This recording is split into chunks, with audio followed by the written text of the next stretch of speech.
Megastar the legend Chiranjeevi సినీ ప్రయాణం ఎవరికైనా case study syllabus. Chiranjeevi ఈ పేరు గురించి ప్రత్యేకంగా చెప్పేదేమీ లేదు, కానీ ఎన్నిసార్లు చెప్పుకున్నా గొప్పగానే ఉంటుంది. వినాలనిపిస్తుంది, చూడాలనిపిస్తుంది. పేరు వింటేనే ఉత్సాహం వస్తుంది. తెరపై చూస్తే మనసు పొంగిపోతుంది. నర్తిస్తే కాలు కదపాలనిపిస్తుంది. నవ్విస్తే తెలియకుండానే నవ్వేస్తాం. బాధపడితే మనము కూడా బాధపడతాం. అదే చిరంజీవి. ఏ జన్మలో ఏ పుణ్యం చేసుకున్నామో బాస్, నీ అభిమానులుగా పుట్టాం, నిన్ను చూస్తూ పెరిగాం అంటారు ఫ్యాన్స్.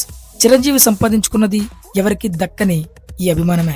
డిగ్రీ పూర్తయ్యాక సినిమాల్లోకి వెళ్లాలనుకున్నప్పుడు కానీ, వెళ్ళాక కానీ తాను శిఖరాన్ని అధిరోహించేందుకు అడుగులు వేస్తున్నానని నాడు చిరంజీవి సైతం అనుకోలేదు. కెరీర్ నిర్ణయించుకున్నప్పుడు తండ్రి వెంకట్రావు గారితో ఓ సందర్భంలో చిరంజీవికి ఆయనకు మధ్య జరిగిన సంభాషణే నేడు మనం చూస్తున్న చిరంజీవి. సినిమాల్లోకి వెళ్తున్నావు, సరైన అవకాశాలు రాకపోతే ఛాలెంజింగ్ ఫీల్డ్, సక్సెస్ కాలేకపోతే ఏం చేస్తావనేది వెంకట్రావు గారి ప్రశ్న. దానికి ఏం చేస్తాం, పరిశ్రమే ఓ గొప్ప నటుడిని కోల్పోతుందని చిరంజీవి సమాధానం. ఓ వ్యక్తికి తాను నిర్దేశించుకున్న లక్ష్యంపై ఎంతటి గురి, నమ్మకం, మరెంతో కసి ఉంటేనే కానీ ఇలాంటి సమాధానం రాదు. తన ప్రత్యేకతల గురించి పూర్తిగా తెలిసిన చిరంజీవికి కావాల్సిందల్లా అవకాశం వచ్చింది.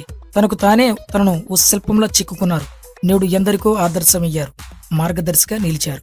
పరిశ్రమకు వచ్చిన కొత్తలో ఓ సినిమాకి వెళ్లి వస్తుండగా వర్షం వచ్చింది. సమీపంలో ఉన్న ఓ హీరో కట్అవుట్ వెనక నిల్చున్నారు. నేను ఏనాటికైనా ఇలా ఓ కట్అవుట్ పెట్టించుకోవాలి, పెట్టించుకునే దశకు చేరుకుంటా అనుకున్నారట చిరంజీవి.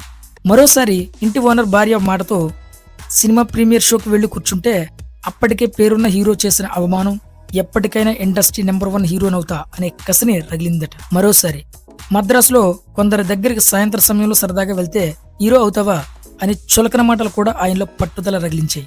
ఫలితం అభిమానులకే కాదు, ఎందరో బ్యూరోక్రాట్స్ కూడా చిరంజీవి కేస్ స్టడీ అయ్యారు.